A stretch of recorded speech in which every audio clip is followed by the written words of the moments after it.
early morning, and an all Minuteman militia had gathered together in an open field at Lexington, Massachusetts, 77 strong. On that fateful morning, they stood in direct opposition to the strongest military power in the world at that time, the British, who stood 700 strong. Their numbers so vast that the roads became as if a giant red coat had descended upon them. They were ordered by one Lieutenant General Thomas Gage, the military commander-in-chief of the British forces in America and the royal governor of Massachusetts. His orders are simple: to seize and destroy all military stockpiles near and in Concord. At this horrifying sight, Captain John Parker told his Minutemen, "Stand your ground, don't fire unless fired upon, but if they mean to have a war, let it begin here." His words are fitting, for it will not be long until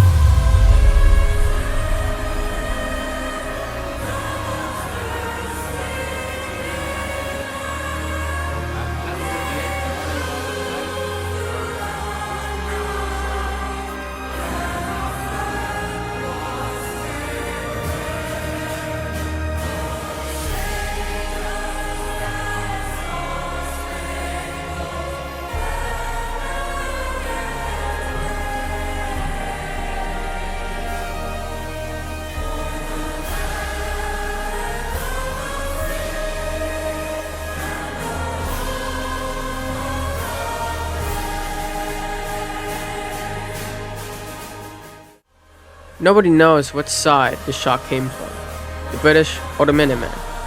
But what is known is that the shot that rang out on that fateful morning will never be unheard again, for it still rings out to this very day.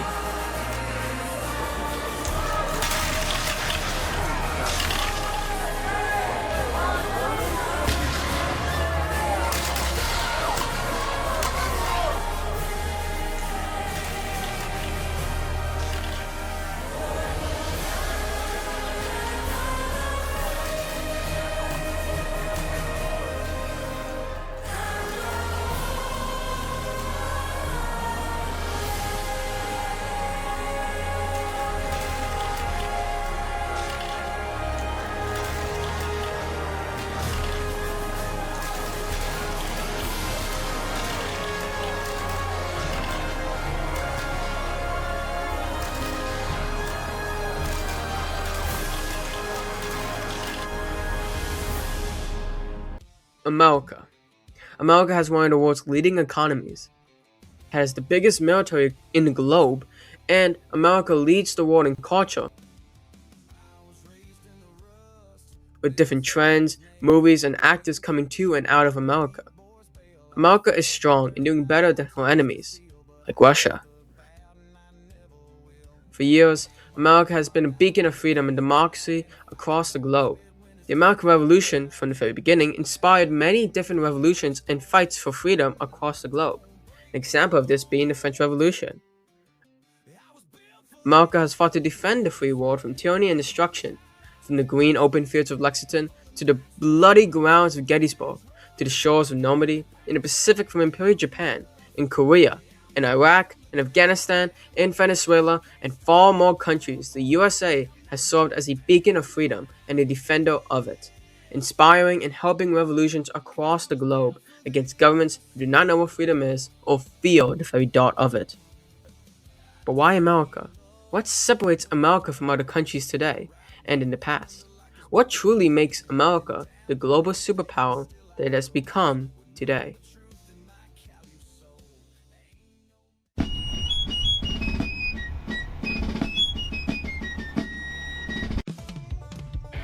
Just this year, the US military will receive $1.7 trillion in funding, the largest ever, and certainly larger than any other country has funded their own military with. The US military has yet to this day have lost the war, and even the Cold War, the US came out on top of. To call the US military big would be an understatement. America currently operates 20 total aircraft carriers, 11 fixed-wing supercarriers, and 7 helicopter carriers. China comes in second with a total of 7, with only 3 of those carriers being for fixed-wing aircraft, and they're not even nuclear. That's not even counted the 9 amphibious assault ships the US operates. They have the ability to launch aircraft in the air and land troops on the ground.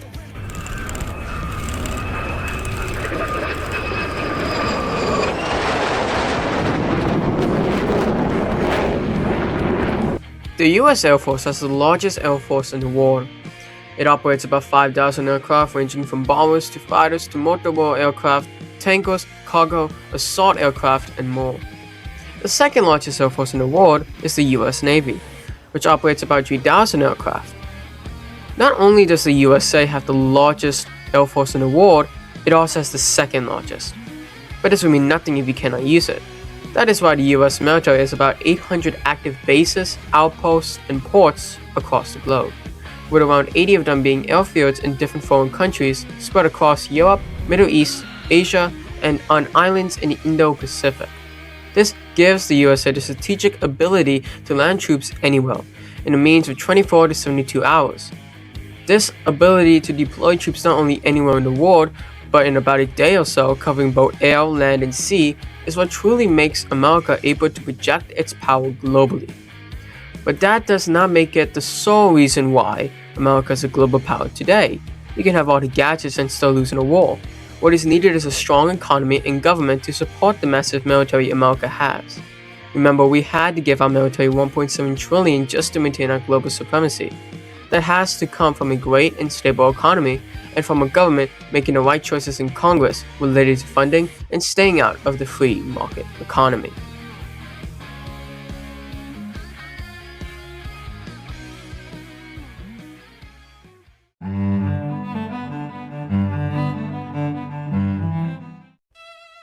America has a free market economy, not a command economy, meaning the government does not get to set prices on products. You get to set your own prices on your own products. Now this is within reason, of course. For example, no one's going to buy a simple red apple from you if the apple costs $25. Now if the apple is a real type and is sweeter than other red apples and makes a better apple pie, then maybe you'll be able to sell it for a higher price. What keeps prices in check in a free market economy is not the government, but supply and demand. Back to the apple analogy, if a simple red apple goes for $1, that is because supply is high and demand is not so high. For you then to sell an apple at $25, you will not get anyone to buy your apple because supply is high and demand is not. So everyone who goes to the store will pick up one that is cheaper. Now, if your apples are rare and sweeter than other red apples, then this would mean your supply of your apples is low and the demand is high for your apples since they are sweeter. This would cause people to want to get your apples, therefore justifying your high price of $25. This is the free market economy, and this is how the USA was able to have one of the world's leading economies by creating a natural incentive to make something or make more in order to sell it for a profit. This economic ideology could work for anything, and ultimately made a lot of the luxuries we enjoy today.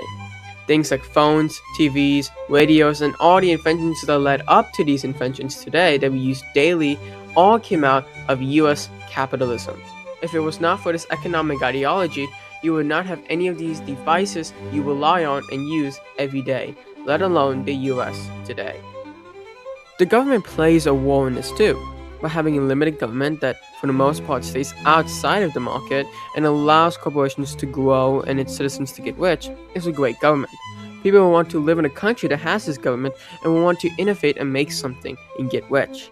This is why the USA has the most billionaires compared to any other country, and it has an economic ladder that is able to climb if taxes remain low and people manage their money correctly. We see this already in our country. According to the Cato Institute, 93% of children who grow up in the bottom quintile of income were better off than their parents. Of children in the middle 3/5, 86% grew up to live in families with higher incomes than their parents. Even among those in the top income quintile, 70% were better off. Back to the government. In America, we have a system of checks and balances. Our federal government has 3 different branches. The legislative branch, which deals with the creation of laws and has control in funding the military and other things in America. This branch has the most representation and consists of Congress and the Senate. It is by far one of the most powerful branches in the government because of the power it has to create laws and control where federal taxes go. The second branch is the executive branch, which consists of the president and of his cabinet. He has the ability to make executive actions and challenge laws passed by the legislative branch. The president, for the most part, controls foreign affairs and is the commander in chief of the US military. The last branch is the judicial branch, which consists of the Supreme Court and has the final say in any dispute that involves the Constitution. If you'd like to learn more about these branches and about checks and balances of each one, I'd recommend the US Constitution.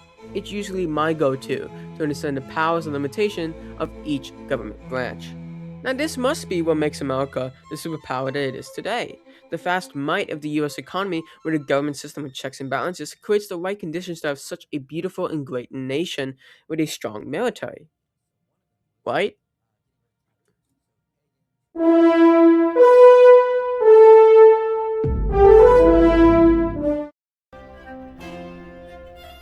In 1776, America had a population of 2.5 million people. Its economy was not anything special and had only around 350 to 400,000 square miles of land. And yet America was still able to be a country with a population that nearly tripled that of their own, which controlled about 24% of all its total land, and had the best military in the world up until that point.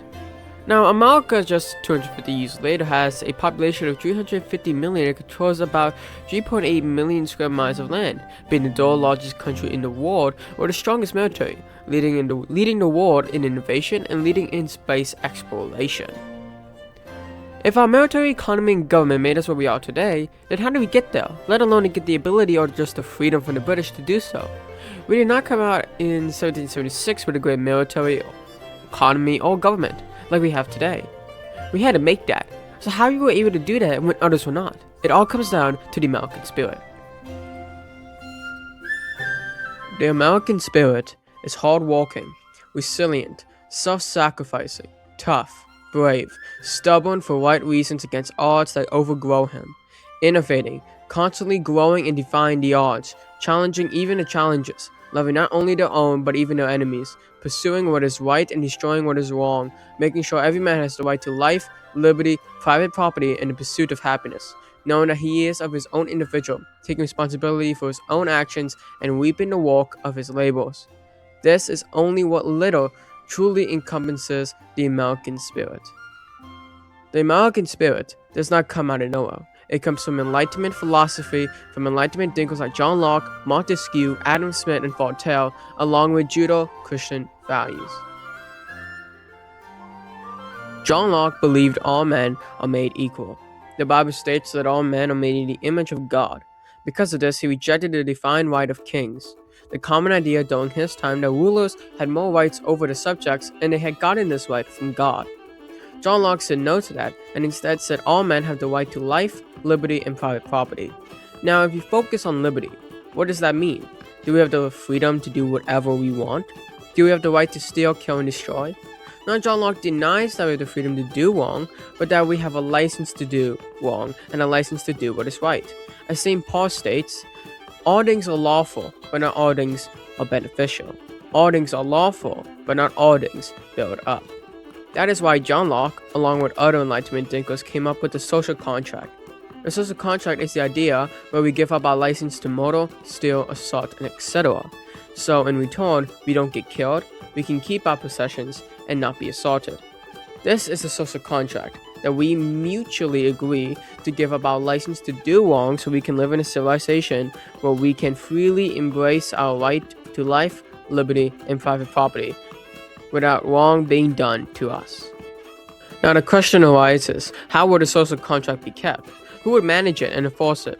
Enlightenment thinkers do not want another absolute monarchy nor an authoritarian or tyrannical government in control. But to make sure the social contract is kept and enforced, along with a civilization kept in order, they will need a government. That is where Montesquieu comes in. He, in his The Spirit of the Laws, gave the Enlightenment thinkers a system of government that cannot be and is not tyrannical or authoritarian. He solved it by coming up with an idea that the government will be split into three different branches. one legislative, one executive, and one judicial. It is the same government system of checks and balances the USA uses today. This, coupled with Adam Smith's idea of capitalism, of a free market economy, where the government does not set prices on products or has much control in the means of production. Instead, the prices will be set based on natural supply and demand, and the means of production will stay and remain in the hands of the individual. The idea now of an individual, however, is one of the biggest components to the American spirit, and that comes out from Judeo-Christian values. Adam and Eve had free will. It is a defining characteristic of humans today that we also have free will, the ability to make our own decisions. We alone are responsible for our own mistakes, our own sins, and we alone receive what we sow. That means when we sin, that is our fault, and all the benefits from our labors is our own as well. We are to work for our own wages. Just as Jesus Christ states, the laborer deserves his wages. St. Paul also said, "You surely remember, brethren, our toil and diligence, as we worked night and day, so that we would not be a burden to anyone, while we proclaimed the gospel of God to you." To be an individual, you must know you are responsible for your own mistakes and your own sins, and that the work of your own hands, all the wages that come from your very work, belongs to you and you alone, and that you work not to become a burden onto anyone or society. You must be self-sufficient and morally upright. These Judeo-Christian values are also essential to understand that the American spirit is merciful and charitable. Love not only their own fellow Americans, but allies and even our enemies. As Jesus Christ says, "But I say to you, love your enemies and pray for those who persecute you. This will make you children of your heavenly Father." Lend without expecting any repayment. In this way, you will receive a great reward. You will be sons of the Most High, for He Himself is kind to the ungrateful and the wicked. Be merciful just as your Father is merciful. For I was hungry, and you gave me something to eat. I was thirsty, and you gave me something to drink. I was a stranger, and you welcomed me. I was naked, and you clothed me. I was ill, and you took care of me. I was in prison, and you came to visit me. I say to you, whatever you did for one of the least of these brethren of mine, you did for me.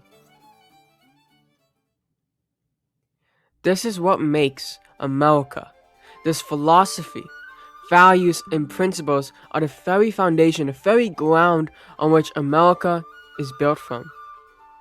This is what makes the American spirit. This is what the American spirit is. The same spirit that is in the immigrant that legally comes to America to work hard not just for himself, but to give his children a better future that he did not have when he was their age, that he did not have in his life. This is the same spirit that is in the innovator who creates new technologies for the whole world to enjoy. It is the same spirit in every blue-collar worker who comes to his family, who is waiting for him at the door. It is the same spirit that is in the priest who serves God on the altar and his church on earth every day. It is in every brave man and woman's heart that go out and fight and die so we can keep the liberty we have. And it was surely in the hearts of those 77 men in Lexington, Massachusetts, April 19th, 1775.